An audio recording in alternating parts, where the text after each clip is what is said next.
Hey everyone, welcome back to my channel. It's Anne. Today we're going to organize beads and charms from Nihao Jewelry.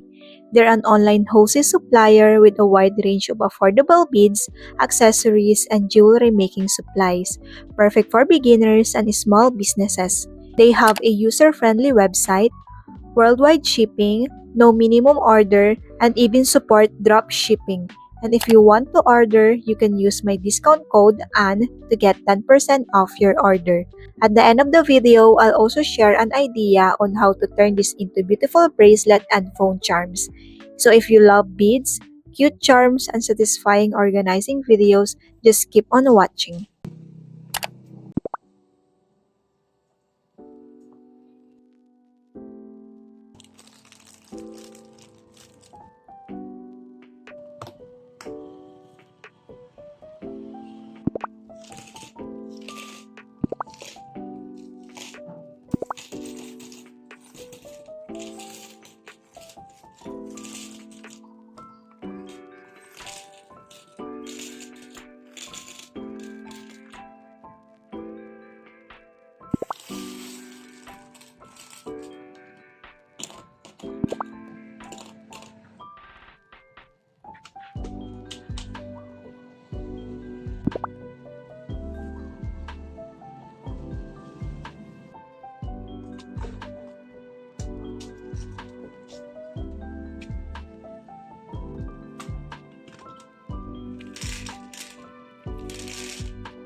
Now, I'll share an idea on how I turn these beads and charms into accessories. I'm planning to make bracelets and keychains using the items we have. Thankfully, Nihao Jewelry offers a wide variety of beads and jewelry making supplies, so it's easy to create your own designs.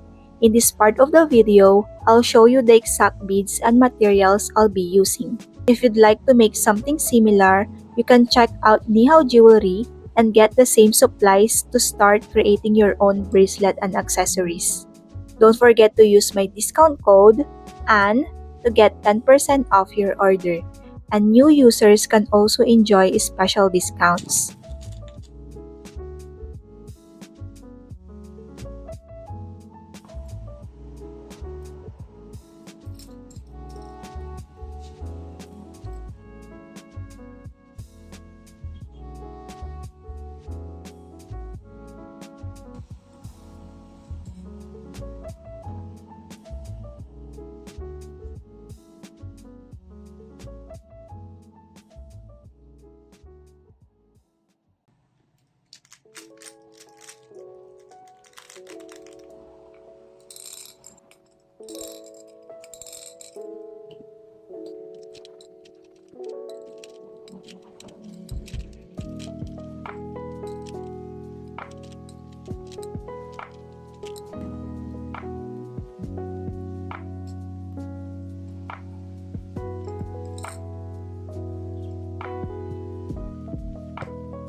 That's it for today's video. I hope you enjoyed organizing beads and charms with me and got some ideas on how to turn them into cute accessories. And comment down below if you want me to make a tutorial on how I made this bracelet or keychains.